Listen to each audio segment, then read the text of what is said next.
Hello friend, नमस्कार। आज हम लोग एक नई वीडियो के साथ उपस्थित हुए हैं। हम लोग पिछली वीडियो में टेंस के बारे में पढ़ रहे थे। आज उसी का अगला पार्ट है फ्यूचर टेंस, और फ्यूचर टेंस के बारे में आज हम लोग पढ़ेंगे। फ्यूचर टेंस यानी कि भूतकाल। फ्यूचर टेंस भूतकाल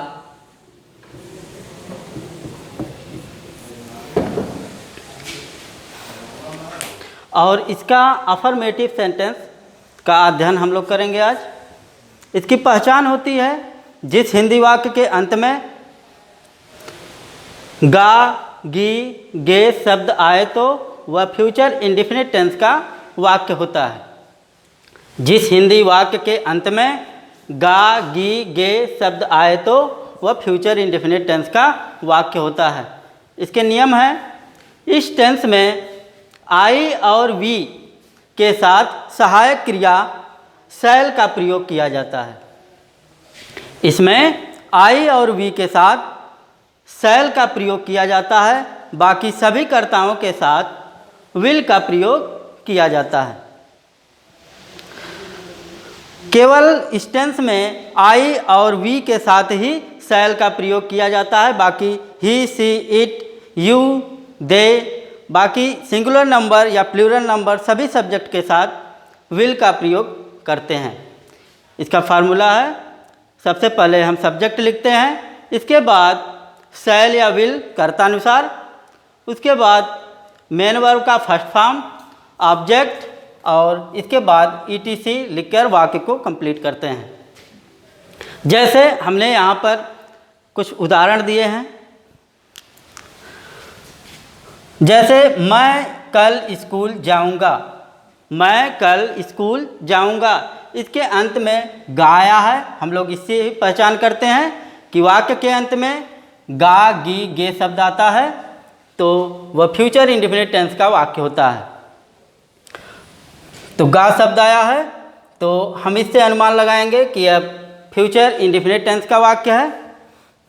और इसको हम सबसे पहले इसके सब्जेक्ट यानी आई को लिखते हैं। इसके बाद नियम में लिखा गया है कि आई और वी के साथ शैल का प्रयोग करते हैं, तो आई के साथ शैल, इसके बाद मेन वर्ब का फर्स्ट फॉर्म, मेन वर्ब यानी कि जाना है, गो, इसके बाद ऑब्जेक्ट, फिर ईटीसी में जो भी बचता है उसको लिखकर कंप्लीट करते हैं। दूसरा है वह फल बेचेगा।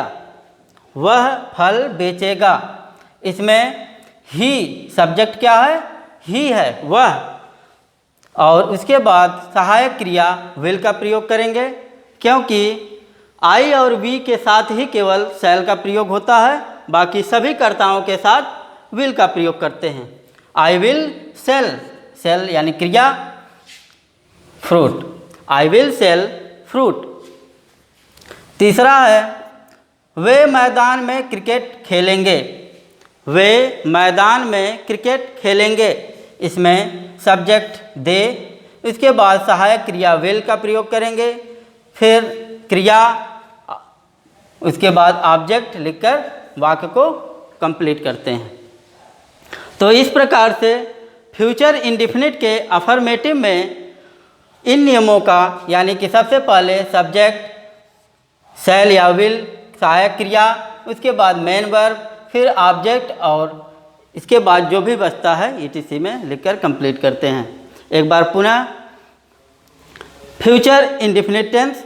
फ्यूचर इंडेफिनिट टेंस की पहचान होती है कि किसी भी हिंदी वाक्य के अंत में गा, गी, गे शब्द आए तो वह फ्यूचर इंडेफिनिट टेंस का वाक्य होता है। और इसमें जो कार्य होता है यह भविष्यत काल में होता है, भविष्यत काल में होता है।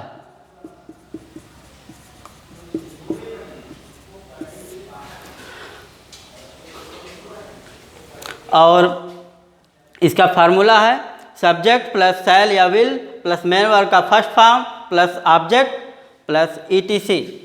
एग्जाम्पल है, मैं कल स्कूल जाऊंगा, आई शैल गो टू स्कूल टुमारो।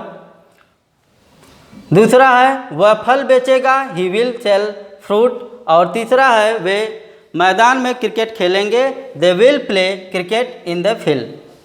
यहाँ पर एक चौथा भी उदाहरण है, मोहन अपने मित्र की सहायता करेगा।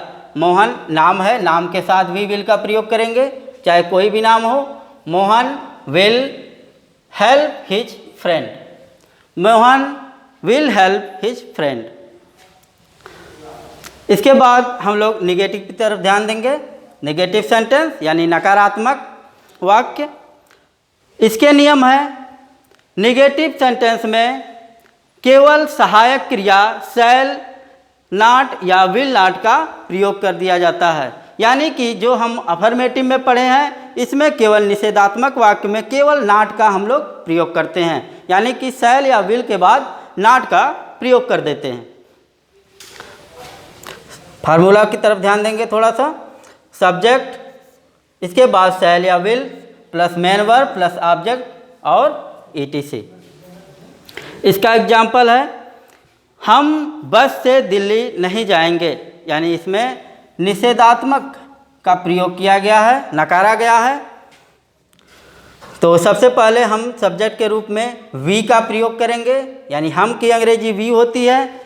इसके बाद सहायक क्रिया शैल या विल, शैल का प्रयोग करेंगे क्योंकि आई और वी के साथ शैल का प्रयोग किया जाता है। और नकारात्मक में शैल के बाद नॉट बढ़ा दिया जाता है। उसके बाद मेन वर्ब का फर्स्ट फॉर्म, फिर ऑब्जेक्ट और ईटीसी में जो भी बचता है लिखते हैं। दूसरा एग्जाम्पल है, उसके पिता एक गाय नहीं खरीदेंगे, उसके पिता एक गाय नहीं खरीदेंगे। His father will not buy a cow. तीसरा है, राम अपने मित्र की सहायता नहीं करेगा, Ram will not help his friend. एक बार फिर से नेगेटिव सेंटेंस।